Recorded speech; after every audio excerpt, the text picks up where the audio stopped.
On the night of the 13th of November, the Crannock Head Light went dark. In the howling gale, the SS Carradine struck the granite teeth of the Skerries.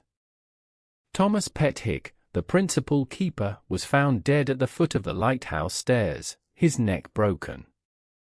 There are 2 logbooks resting on the table. Pethick's ends abruptly at 11:47. Trask's, the relief keeper, begins impeccably at 6 o'clock the following morning. Between them lie 6 hours and 13 minutes of pitch black. What precisely happened in the lighthouse during those hours? A retired lady from St Mary Mead sat down with 2 slim notebooks and noticed not what was written in them, but what, with great care, had been left out.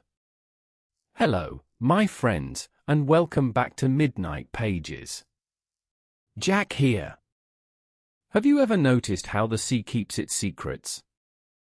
It gives us nothing but the rhythm of the tides, expecting us to trust the lights we place on the edge of the dark. But what happens when the light itself becomes the place of betrayal? Tonight's tale takes us to the bitter, salt-sprayed coast of Cornwall, where an old lady with sharp blue eyes is about to read between the lines of a tragedy. Settle in, draw your shawl a little closer, and let the wind howl outside. I would love to hear in the comments, is there a place in the world, a coast, a lighthouse, a headland, where you have felt the sea's particular indifference to human plans? Tell me. Now let us begin. Chapter 1: The Light That Didn't Burn. Crannock Cove in November was a place of granite, salt, and winter grey. The sea threw itself against the cliffs with a ceaseless, rhythmic malice, tearing at the shingle and leaving a rim of dirty yellow froth along the high-water mark. Above it all, standing stark and uncompromising against a bruising, leaden sky, was the Crannock Head Light. Its sweeping beam was the heartbeat of the coast, a rhythmic pulse of salvation for the trawlers and cargo vessels that navigated the treacherous channels of the Skerries. The village itself huddled beneath the headland, a cluster of slate-roofed cottages that seemed to brace their shoulders against the Atlantic gales. The air smelled perpetually of wet wool, burning peat, and the cold, metallic tang of the ocean. It was on the morning of the 14th of November that the village awoke to a disaster that would etch itself into the collective memory of Crannock Cove for a generation. The storm of the previous night had been savage, a shrieking fury of wind and rain that had rattled windows and torn slates from roofs. But it was not the storm that had caused the devastation, it was the darkness. Some time before midnight, the Crannock Head Light had failed. And in that terrifying, inexplicable absence of the sweeping beam, the SS Carradine, a mid-sized merchant vessel carrying general cargo and making for Bristol, had driven herself onto the jagged, submerged rocks of the Skerries. The dawn revealed a scene of grim, chaotic despair. The hull of the Carradine was breached, her back broken over the granite teeth of the reef. The village lifeboats had been launched into the boiling surf, crewed by men whose faces were set in lines of grim, silent determination. But the sea is an unforgiving adversary. By noon, the tide had brought in the dreadful harvest, bodies tangled in kelp, shattered timbers, and the pathetic, sodden detritus of a dead ship. The village hall had been turned into a makeshift mortuary, the air heavy with the smell of wet surge and the quiet weeping of women who knew all too well the sea's cruel arithmetic. But the tragedy of the Carradine was quickly eclipsed by a second, more intimate horror. The following day, when the storm had sufficiently abated to allow the local constable to make the treacherous climb up the headland path to investigate the lighthouse's failure, a grim discovery was made. Thomas Pethick, the principal keeper, a man of 55 who had tended the Crannock Head Light for 20 years with the devotion of a priest tending a high altar, was found dead. He lay crumpled at the very base of the spiraling iron stairs, his neck broken at a severe angle, his skull fractured by the unyielding metal of the treads. The official ruling was swift, and to the minds of most, entirely logical. The lamp had failed.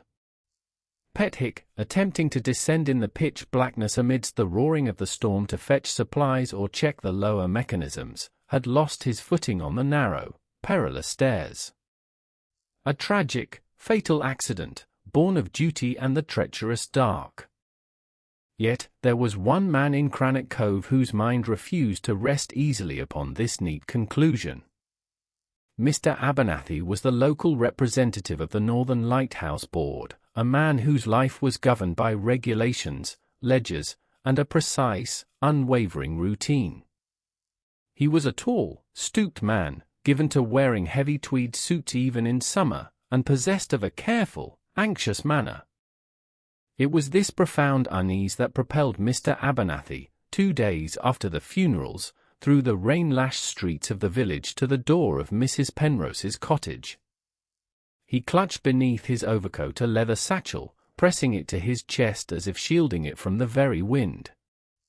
Inside Mrs. Penrose's snug, firelit parlour, seated by the hearth with her knitting needles clicking in a soothing, steady rhythm, was a guest from St Mary Mead.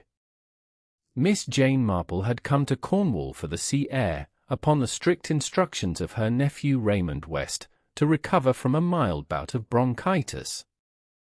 "I am entirely sorry to intrude upon your rest, Miss Marple," Abernathy began, his voice tight with an anxiety he could barely articulate, pausing to wipe a bead of rain from his long nose. "I'm not suggesting anything improper, you understand, but, well, there is something that does not sit right with me.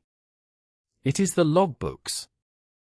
Miss Marple looked up, her faded blue eyes bright and alert. The knitting needles paused for a fraction of a second. "The logbooks, Mr. Abernathy? Do sit down. You are quite chilled through. Mrs. Penrose is just making a fresh pot of tea. Tell me about these logbooks." Abernathy unbuckled the satchel with trembling fingers and withdrew 2 slim, identical notebooks, bound in dark blue cloth. "It is the regulation of the board," he explained, placing them on the small table between them with an air of reverence, "that every keeper maintains a strict log. Weather conditions, oil consumption, shipping traffic, maintenance." Thomas Pethick was meticulous. A very steady man. "And the other book?" Miss Marple inquired softly. "That belongs to Trask. Arthur Trask." "The relief keeper," Abernathy said, his brow furrowing deeper. He was due to arrive at the lighthouse at first light on the morning of the 14th. To relieve Pethick for his shore leave. Trask was, by his own account, delayed by the weather on the headland path. He arrived at 6 o'clock in the morning, discovered the light out, and then discovered Pethick. Miss Marple leaned forward slightly, her gaze fixed on the 2 blue books. "And what is it, Mr. Abernathy, that causes you such distress?" "It is the gap, Miss Marple," Abernathy said, his voice dropping to a harsh whisper. "Pethick's log ends abruptly at 11:47 on the night of the 13th. Trask's log begins at 6 o'clock on the morning of the 14th. Between the last words Thomas Pethick wrote and the first words Arthur Trask wrote, there are 6 hours and 13 minutes. 6 hours of darkness. The Carradine went down in that time. Pethick died in that time. And no one knows what happened." Miss Marple reached out a fragile, blue-veined hand and touched the cover of the topmost book. "Let us see, Mr. Abernathy. The written word often reveals much more than its author intends. And occasionally, it reveals precisely what they have taken great pains to hide." Chapter 2, The Last Entries of Thomas Pethick. The kitchen of Mrs. Penrose's cottage smelled comforting and deeply domestic, a mixture of baking bread, drying lavender, and the faint, sharp scent of wood smoke. Outside, the Cornish winter pressed against the window panes, a grey wall of driving rain and sea fret. The rhythmic pulse of the Crannock Head Light, restored now to its duty, swept through the room at regular intervals, painting the floral wallpaper with momentary, ghostly illumination. Miss Marple sat at the scrubbed pine table, a cup of untasted tea growing cool beside her. Before her lay the first of the 2 blue notebooks, the log of Thomas Pethick. She opened it with the care one reserves for the belongings of the dead. Pethick's handwriting was an unadorned, muscular copperplate. As Miss Marple read the earlier entries, a clear picture of the man emerged. The voice was warm, methodical, the voice of a contented professional who found profound satisfaction in order and routine. The sentences were short, declarative, and heavily punctuated. November 10th, wind backing southwest. Force 4. Glass falling. Polished brasswork in lantern room. Oil reservoir topped up at 18 hours. The fog signal tested and found serviceable. November 11th. A quiet watch. Traffic light this evening. A trawler making for St Ives. 2 colliers outward bound. Everything functioning to perfection. All in order. Miss Marple smiled faintly. It was a reassuring voice. She had known men like Thomas Pethick in St Mary Mead. Men who kept their gardens impeccably weeded, who served on the parish council with unflagging dedication, and who viewed a departure from the established schedule as a minor moral failing. They were men anchored to the world by their duties.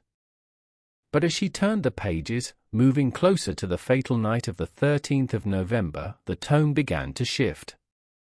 It was not a dramatic change. A man like Pethick would never permit himself drama in an official record, but rather a subtle, creeping unease. The brisk confidence frayed at the edges. November 12th, gale warnings received. The sea is getting up. Relief boat delayed again due to heavy swell. Trask will have to come by the headland path tomorrow. I shall be glad of his arrival. The damp is getting into my joints. Miss Marple's finger traced the lines. And then, the entries for the 13th. November 13th, 14 hours. A foul day. Visibility poor. Kept the fog signal sounding. 17 hours. Lamp lit.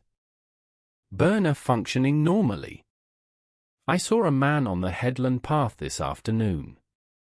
Stood watching the light for an hour in the driving rain. A queer feeling.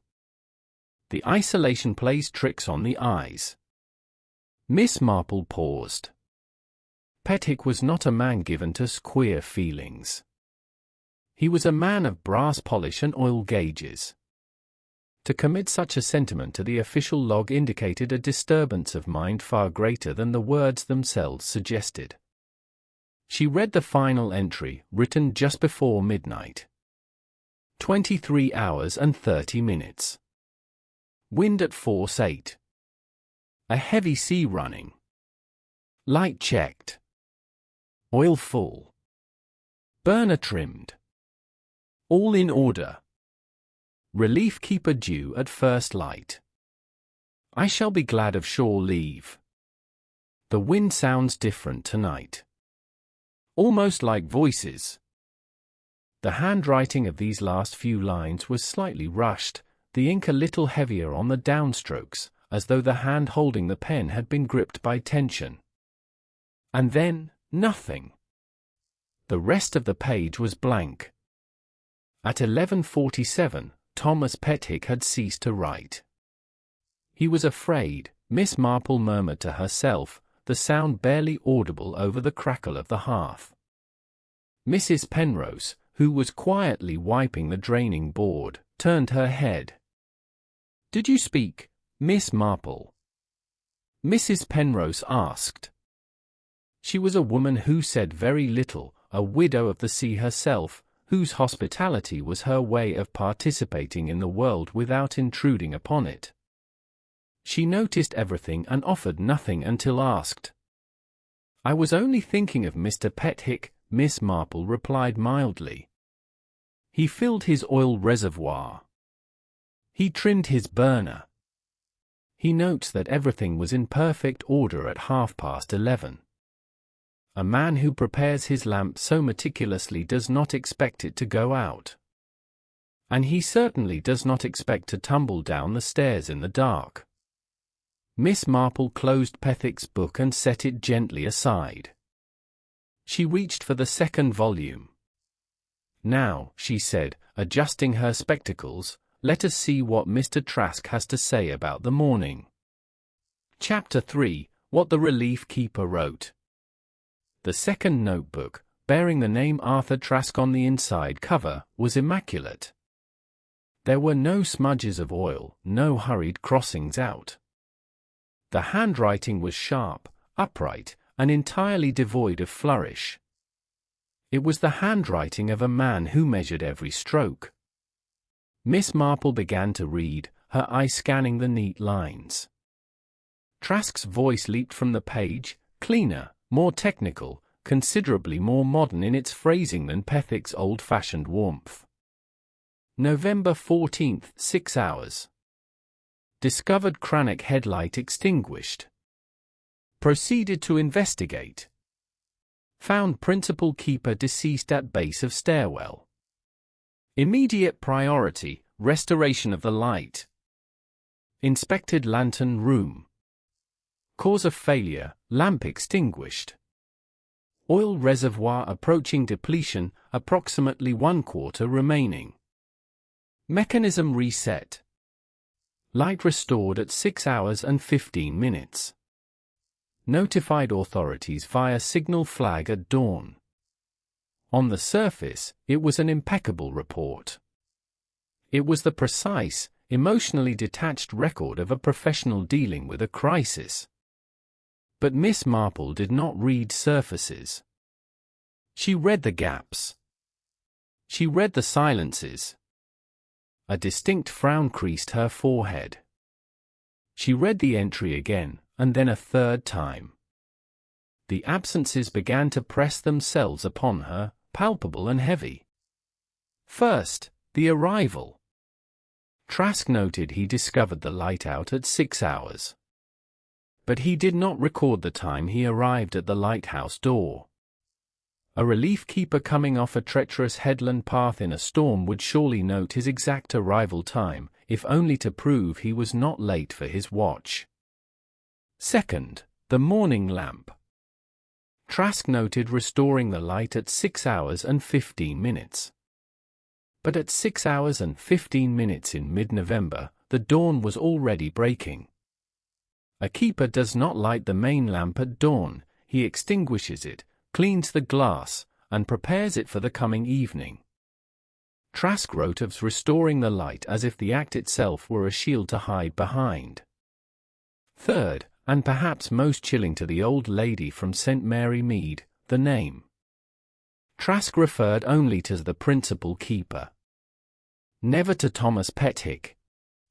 A man he was supposed to relieve, a colleague of many years, lay dead at the bottom of the stairs, and Trask reduced him to a title. It was a distancing mechanism, a profound psychological removal from the fact of the dead man. And finally, there was the weather. Weather conditions upon arrival severe, Trask had written in a supplementary paragraph further down the page. Wind northwest, veering sharply. Precipitation heavy. The path was extremely hazardous, resulting in my delay. Sea state chaotic, consistent with a force 9 gale. Miss Marple tapped her finger against her lips.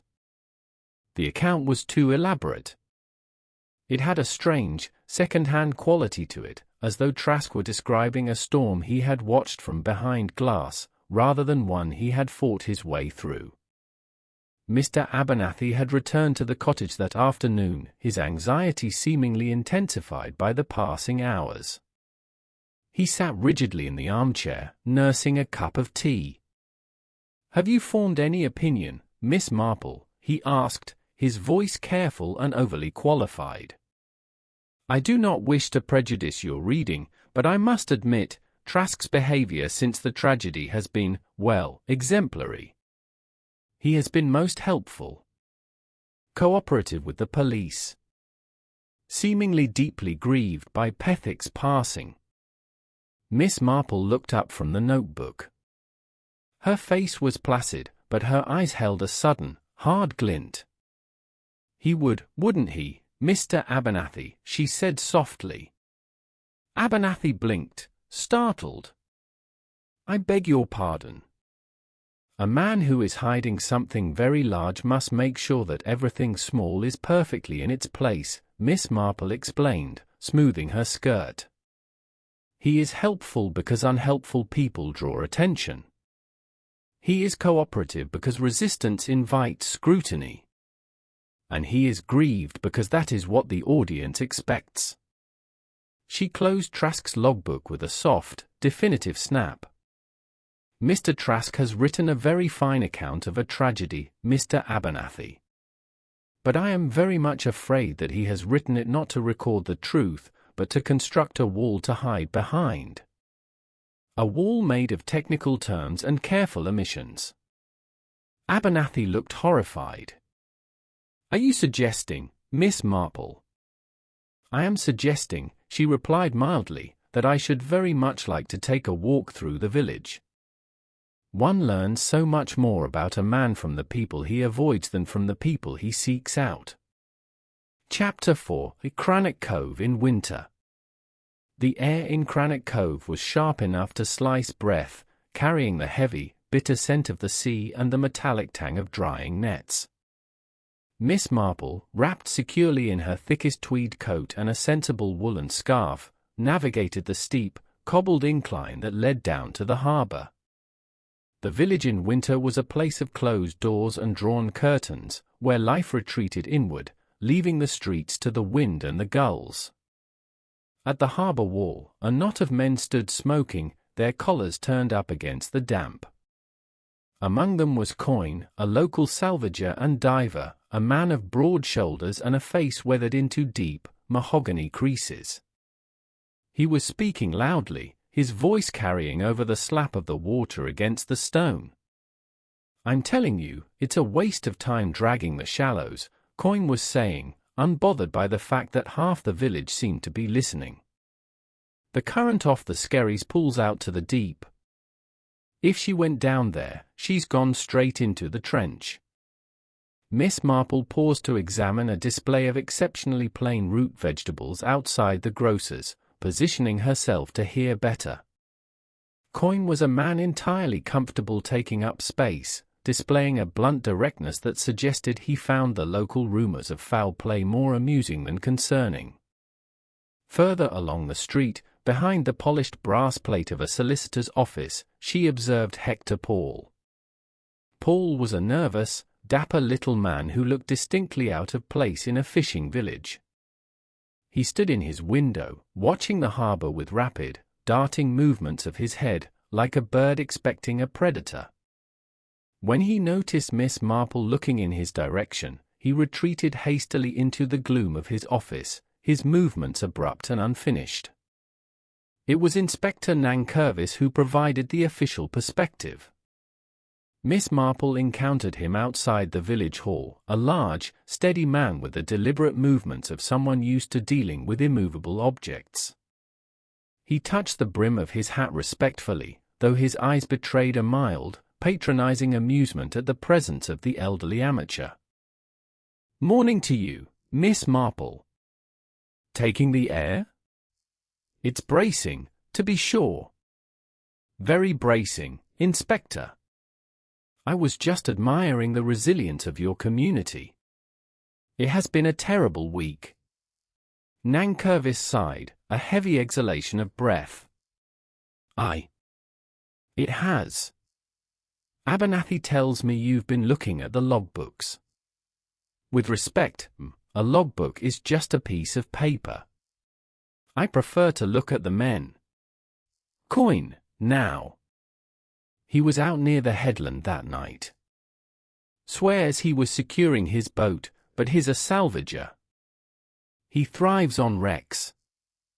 And he's got no love for the lighthouse board. You suspect Mr. Coin of tampering with the light? Miss Marple asked, her tone impeccably polite. I suspect a man who stands to gain, Miss Marple. Coin is a practical man. He doesn't deal in mysteries. He deals in scrap and cargo. Nankervis shook his head. I distrust speculation. The facts are, the light went out, the ship went down, Pethick fell. We look for who benefits. You are fundamentally honest, Inspector, Miss Marple said gently. That is an excellent quality. But sometimes, honesty expects others to be honest in their villainy. The most dangerous people are those who present a perfectly ordinary surface. Nankervis looked slightly baffled by this, but before he could formulate a reply, they were interrupted. Mrs. Crannock emerged from the lich-gate of the church. She was a woman worn thin by grief, dressed in heavy, uncompromising black. She walked with a stiff, controlled dignity, speaking to no one until she saw Miss Marple. "May I have a word?" Mrs. Crannock asked, her voice low and measured, the tone of a woman who had rehearsed her words in the dark hours of many nights. Nankervis, recognizing a private conversation, tipped his hat and moved away. "Of course, my dear," Miss Marple said. Mrs. Crannock looked out toward the distant, sweeping beam of the lighthouse. "They say it was an accident. Pethick falling. That is the official ruling." "I know Arthur Trask," Mrs. Crannock said, the name sounding like ash in her mouth. "My husband, Idris, was a keeper. 10 years ago, he served with Trask at the Longship's Light. Idris died there. Swept off the gallery in a storm, they said. Trask was the one who found him." Miss Marple went very still. "I see. Idris was the most sure-footed man in Cornwall," Mrs. Crannock continued, her voice devoid of tears but heavy with absolute certainty. "He wouldn't have been on the gallery in that weather unless someone called him out. Trask wrote the report. It was perfect. Every detail accounted for. But Idris is dead, and Trask got his promotion." She turned her hollow eyes on Miss Marple. "Be careful, He is a man who knows exactly how an accident should look." Miss Marple listened carefully, her face grave. "I shall take great care, Mrs. Crannock." "Thank you." She watched the woman walk away, her mind clicking into a new, sharp gear. A perfect report. A tragic accident. A promotion. The pattern was beginning to reveal its weave. Chapter 5: The Dive and the Empty Box. The sea remained sullen and heavy the following day, a bruised purple beneath the cloud cover, but the immediate violence of the storm had passed. Coin's salvage boat, a sturdy, rust-streaked vessel named the Kittiwake, anchored off the Skerries. From the cliff path, Miss Marple watched through a pair of borrowed binoculars as Coin, suited in heavy rubber, vanished beneath the churning surface. He was down for nearly an hour. When he finally broke the surface, hauling himself up the ladder with the heavy, exhausted grace of a deep-sea diver, a winch was engaged. From the depths, dripping kelp and seawater, rose a heavy iron strongbox. It was hauled onto the deck with a resounding clang that carried across the water to the cliffs. By the time the Kittiwake docked at the harbour, a small crowd had gathered, Inspector Nankervis at its centre. Also present was a sharp-suited, deeply unhappy man who had arrived on the morning train from London, an insurance investigator representing the underwriters of the Carradine's cargo. Nankervis supervised the breaking of the strongbox's heavy seals. The crowd held its collective breath. The iron lid groaned open. The box was empty. A collective murmur of astonishment rippled through the onlookers. The insurance investigator let out a sharp, incredulous breath. "Empty?" Nankervis demanded, turning on Coin. "Did you force this below?" Coin laughed, a harsh, abrasive sound. "Force it? With what?"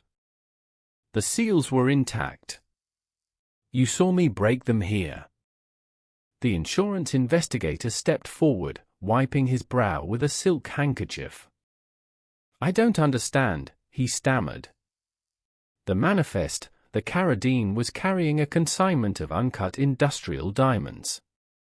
They were to be secured in the master's strongbox.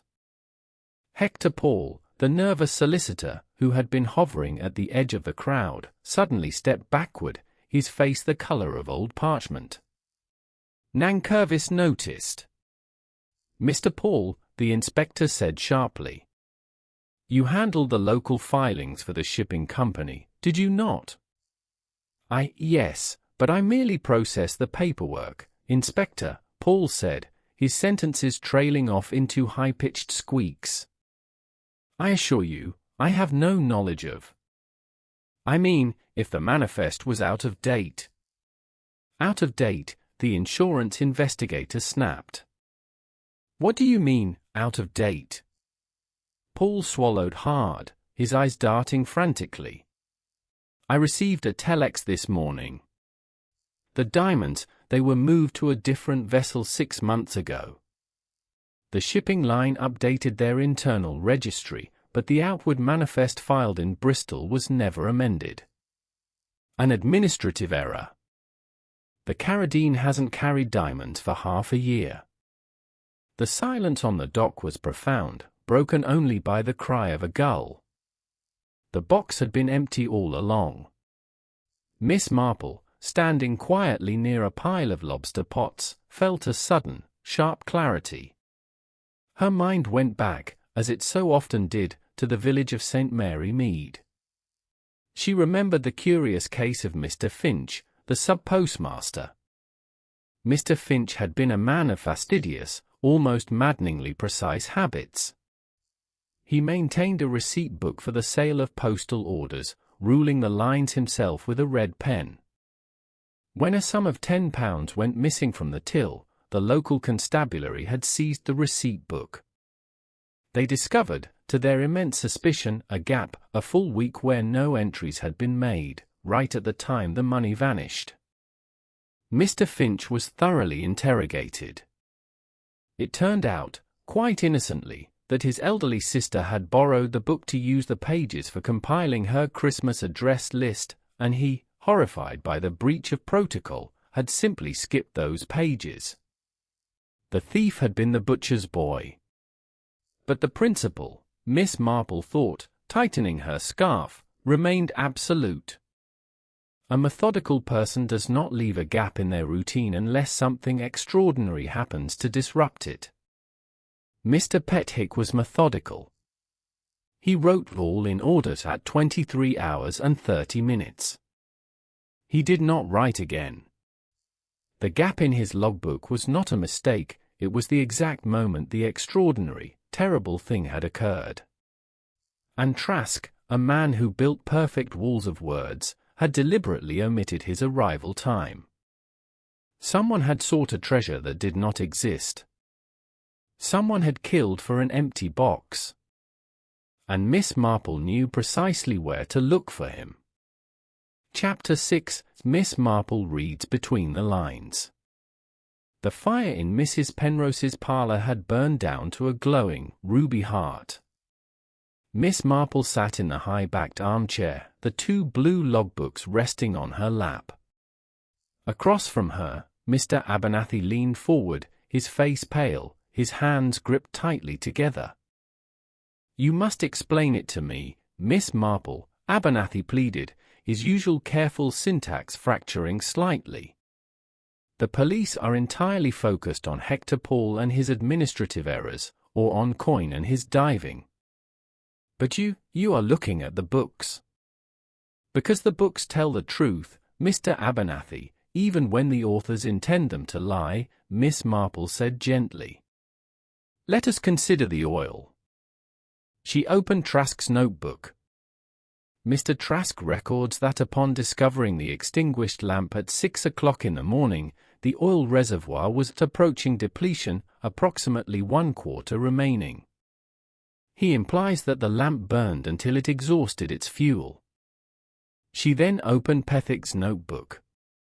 Now, observe Mr. Pethick's final entry at 23:30 hours. Light checked. Oil full. She looked up, her blue eyes piercing. Mr. Abernathy, you know the mechanics of the Crannock Head Light. If the reservoir is filled to the brim at 11:30 at night, how much oil should remain at dawn after a full night's burn? Abernathy blinked, doing the mental calculation. A full night's burn. In winter, it uses exactly half the reservoir, Miss Marple. Never more. The mechanisms are highly regulated. Exactly, Miss Marple said softly. It uses half. So, if the lamp was full at 11:30, there should have been at least half a reservoir remaining at dawn. But Mr. Trask finds only 1/4. The lamp did not run out of oil, Mr. Abernathy. The lamp went dark not because it failed, but because the oil was taken. Someone drained it. Abernathy gasped, sinking back into his chair. Drained it? But who? And then, Miss Marple continued, her voice taking on a relentless, quiet rhythm, we have the matter of the arrival time. A minor detail, perhaps, to the police. But to us, it is everything. When does an officer not record his arrival time?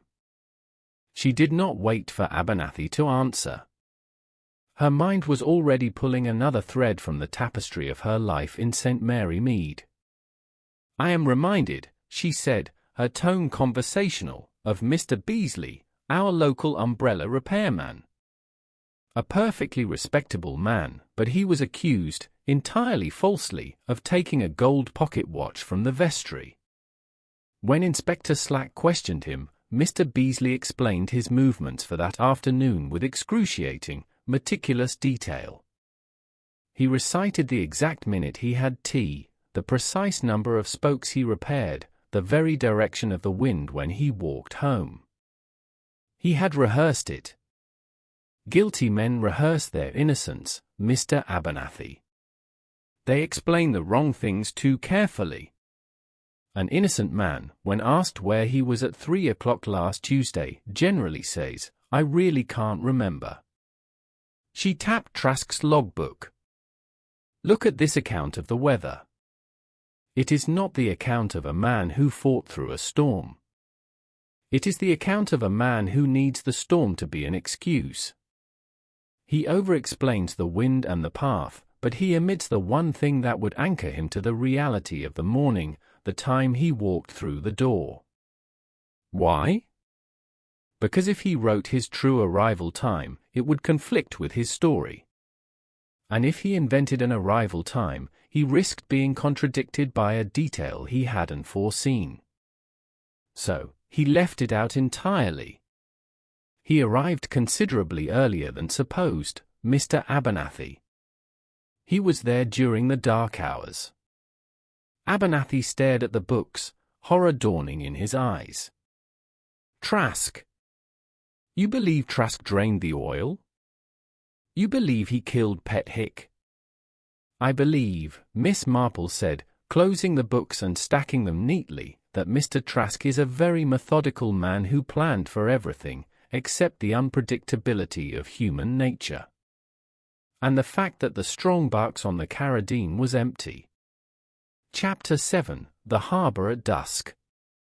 The tension in Crannock Cove the following evening was thick enough to taste a heavy, metallic anticipation that seemed to rise with the incoming tide. The harbour was bathed in the bruised, purple light of dusk. Word had spread rapidly through the village. Inspector Nankervis had made a discovery that shifted the axis of the investigation violently back toward the locals. In the small, oily shed where Coyne stored his heavy diving equipment and outboard motors, the police had found a severed fuel line on one of the spare pumps. It had been cut cleanly, deliberately, with a heavy blade. Nankervis, his face set in grim lines of authority, stood on the quay, blocking Coyne's path to the kittiwake. "You're not going out on the water tonight, Coyne," Nankervis said, his voice carrying over the slap of the tide. "Not until you explain how a severed line from your shed matches the sabotage we suspect on the Carradine's auxiliary engines." Coyne leaned against a bollard, his arms crossed, his broad face utterly unbothered. He looked at the inspector with a mixture of amusement and contempt. "You're barking up the wrong tree, Nankervis. I didn't touch the ship until she was on the rocks. Why would I sabotage a ship in a force 9 gale? It's suicide. If I wanted to wreck her, I'd do it on a calm night. You had the means, you have the expertise, and you thought she was carrying diamonds," Nankervis countered, immovable. Miss Marple stood in the shadows of the harbour-master's office, observing the confrontation. She noted the set of Coyne's shoulders, relaxed, arrogant, but lacking the brittle tension of guilt. He was a rough man, certainly, but not a conspirator. Her mind snagged on a detail, a tiny, seemingly insignificant fragment of conversation she had overheard the previous day. Trask had been standing near the quay when Coyne was mooring the kittiwake. The relief keeper had been exceptionally helpful, suggesting a specific, less exposed mooring ring further down the wall. "Take the inner ring, Mr. Coyne," Trask had said, his voice smooth and carrying. "The outer wall takes a battering on the turn of the tide." It had been a simple, neighborly suggestion. But Coyne's shed was located directly opposite that inner mooring. Trask had insured Coyne's boat, and the attention of anyone watching Coyne was positioned exactly where he wanted it.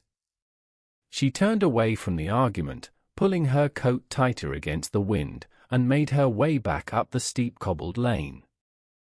Before returning to Mrs. Penrose's, she knocked gently on the door of Mrs. Curnow's cottage. The widow opened the door, her face a mask of pale, enduring grief in the dim light. "Miss Marple," she said softly, stepping back to allow the old lady to enter the narrow hallway. "I apologize for the intrusion, Mrs. Curnow.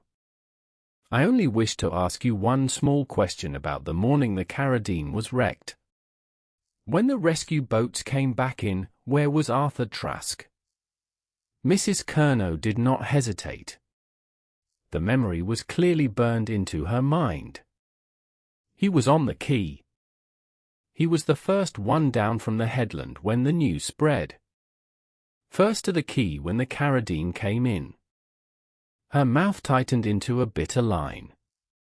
"And he wept, Miss Marple. He wept very thoroughly for the drowned men.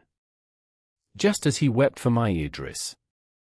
Miss Marple nodded slowly. "I see. Yes. He wept thoroughly. A man who needs the village to see his sorrow, because he knows he must direct their attention away from his actions. Thank you, Mrs. Curnow. You have been immensely helpful." As she walked the final yards to Mrs. Penrose's cottage, Miss Marple felt the pieces of the puzzle locked together with the finality of a closing vault. She was not ready to speak to Nankervis yet. A police inspector required physical evidence, severed fuel lines, and motives written in ledgers. Miss Marple dealt in the architecture of human character.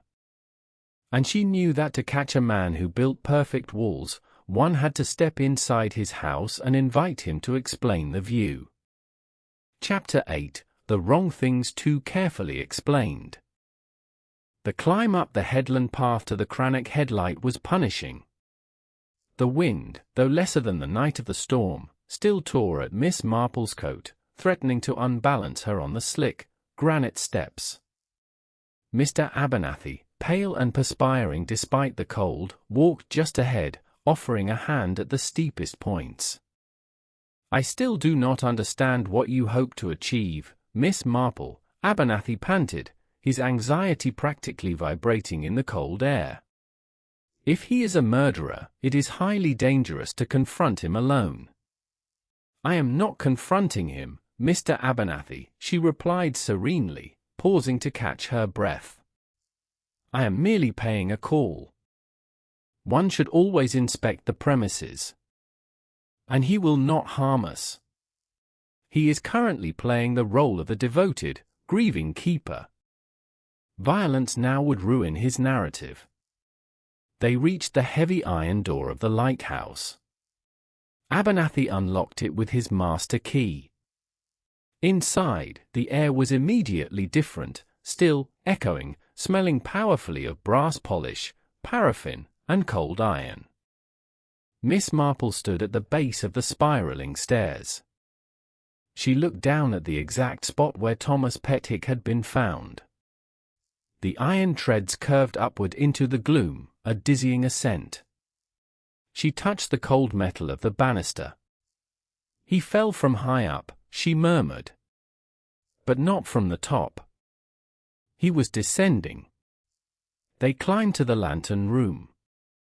The great Fresnel lenses sat like a massive, multifaceted jewel in the center of the glass-walled room.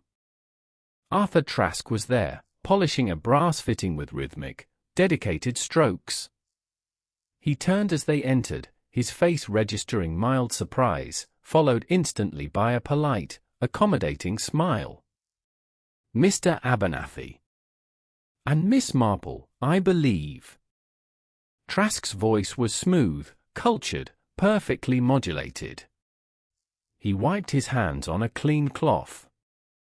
"To what do I owe the pleasure? Have the police released the final reports?"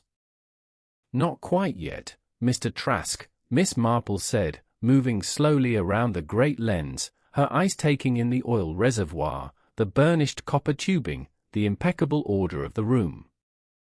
"I asked Mr. Abernathy to bring me up. I have lived inland most of my life. I find the mechanics of these great lights fascinating. And I wish to express my condolences for your colleague." Trask's expression immediately arranged itself into lines of appropriate sorrow. "Thank you. It has been a devastating blow. Thomas was a fine keeper. A tragedy of the dark." "Yes. The dark," Miss Marple said. "It must be terrifying to be up here when the light fails. Tell me, Mr. Trask, what is your routine when you arrive at a new posting?" Trask warmed to the subject, clearly comfortable on the terrain of professional procedure. He invited them down to the keeper's room, a curved, utilitarian space one level below the lantern, and put a kettle on a small stove.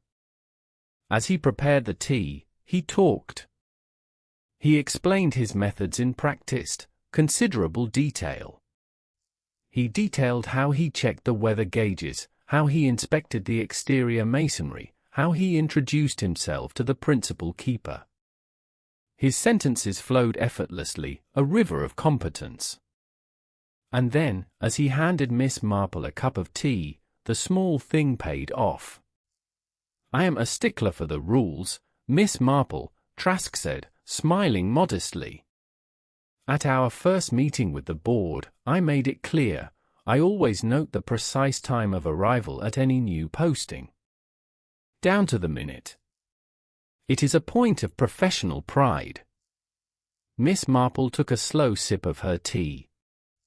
Her eyes met his over the rim of the cup. The silence in the circular room stretched, filled only by the wind howling against the thick glass outside. A point of professional pride, she repeated softly. Always. Always, Trask confirmed, missing the subtle shift in the air. How very interesting, Miss Marple said pleasantly, setting her cup down on the small table. Because, Mr. Trask, in your logbook for the morning of the 14th, you did not record your arrival time. You recorded discovering the light out at 6 o'clock. But you did not record when you walked through the door. Trask's hand, reaching for his own cup, froze in mid-air. For a fraction of a second, the mask slipped. The pleasant, accommodating keeper vanished, replaced by something cold, sharp, and entirely feral. The transition was so fast it was almost imperceptible, but Miss Marple saw it. An oversight, Trask said, his voice dropping half an octave, losing its smooth Polish. The shock of finding Pethick. But you had not found Pethick when you arrived, she corrected him gently. You found him after you arrived. A man of your pride would have noted his arrival the moment he stepped inside, before discovering anything amiss. She stood up, brushing a non-existent crumb from her skirt. Thank you for the tea, Mr. Trask. It has been most illuminating. Come, Mr. Abernathy. We have taken up enough of Mr. Trask's time. Abernathy, practically trembling, followed her down the spiraling stairs. They did not speak until they were outside, the heavy iron door clanging shut behind them. The wind hit them like a physical blow. Is it Trask? Abernathy shouted over the roar of the sea, his eyes wide with fear. Miss Marple pulled her scarf tight around her neck. Yes, Mr. Abernathy, she said, her voice carrying an absolute, iron certainty. It is. Chapter 9, What the Dark Hours Held. The following morning was a study in grey. Grey sky, grey sea, grey stone. Inspector Nankervis was due to arrive at 11 o'clock with a warrant. He had finally been persuaded by the fatal slip of the tongue Miss Marple had drawn from Trask the previous afternoon, which, when combined with her meticulous deconstruction of the logbooks and his sinister connection to the drowned keeper at Longships, formed a net of inescapable logic. But at 10 o'clock, Miss Marple walked up the headland path alone. She carried her knitting bag over her arm. Her pretext was simple: she had left her scarf in the keeper's room the previous day. She found Trask in the lantern room, standing with his back to the glass, staring out at the churning water over the skerries. He did not turn when she entered. He had known she was coming. The atmosphere in the room was heavy, entirely devoid of the previous day's false pleasantries. Nankervis is on his way, I presume, Trask said, his voice flat, stripped of all performance. He is, Miss Marple said, standing quietly by the stairwell. I thought it best to speak with you before he arrives. The police are very good at finding this how, Mr. Trask. But I have always been more interested in the why. Trask finally turned. He looked exhausted, the skin around his eyes bruised and hollow. The meticulously constructed wall had collapsed, leaving only the man standing in the rubble. The oil, Miss Marple began, her voice quiet, almost conversational, holding no anger, only a deep, penetrating sorrow. You climbed the path long before dawn. You arrived before midnight. Pethick let you in. He was glad to see you. He went down to the lower stores to fetch blankets for your bed. And while he was down there, you went up to the lantern room. You opened the valve and drained the oil reservoir into the backup drums. Trask stared at her, fascinated, unable to look away. The light went out, she continued. Pethick, in the dark, on the narrow stairs, panicked. He hurried up to fix it. And you were waiting on the landing. You didn't even have to push him hard, did you? Just a sudden movement in the pitch black. A terrible accident. Just like Idris Kerno at Longships. Trask closed his eyes for a long moment. When he opened them, there was a terrible, bleak honesty in them. I had planned it for 3 years, he said, his voice a dry rasp. Ever since I heard the Carradine was rerouting her cargo runs past the Skerries. 3 years of tracking her schedule, mapping the tides, watching the weather. The diamonds were supposed to be the end of it. The end of this. He gestured vaguely at the cold iron walls around them. This miserable, freezing life, polishing brass for the board while the world happened somewhere else. He took a step toward her, his hands opening in a gesture of desperate, twisted justification. Pethick was supposed to leave. He was supposed to have gone to his sister in Truro by morning. The storm delayed the relief boat, so I had to walk the path. When I got here, I told him the radio warned of a massive squall. I told him to go down and secure the lower doors. It was not supposed to go as it did. He came back up too fast. He heard the valve closing. No, Miss Marple said softly. I imagine it rarely does go exactly as planned. Particularly for people who plan very carefully for a future that turns out not to be precisely where they put it. She looked at him with a profound, unyielding pity. The strongbox, Mr. Trask. It was empty. Trask's face crumpled. The last vestige of his control shattered. He slumped against the brass railing of the great lens, burying his face in his hands. A dry, awful sob tore its way out of his throat. Empty, he whispered, the word sounding like a death sentence. All that, all of it. For nothing. Yes, Miss Marple said, her voice steady and inexorable as the tide. You killed a good man, and you wrecked a ship, and you drowned her crew. And you did it for absolutely nothing. Trask remained slumped against the rail for a long time. The wind howled against the glass, a mournful, ceaseless sound. Finally, he lifted his head.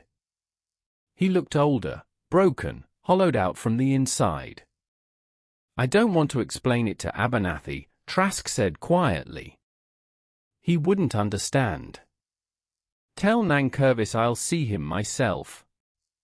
I'll write the statement. I am sure you will write it very clearly, Mr. Trask, Miss Marple said. She turned and began the long descent down the spiral stairs. She did not look back. Half an hour later, from the window of Mrs. Penrose's parlour, Miss Marple watched the denouement. The Cornish morning remained a bruised, sullen grey. Inspector Nankervis, flanked by 2 constables, emerged from the heavy iron door at the base of the lighthouse. Between them, his head bowed against the wind, walked Arthur Trask.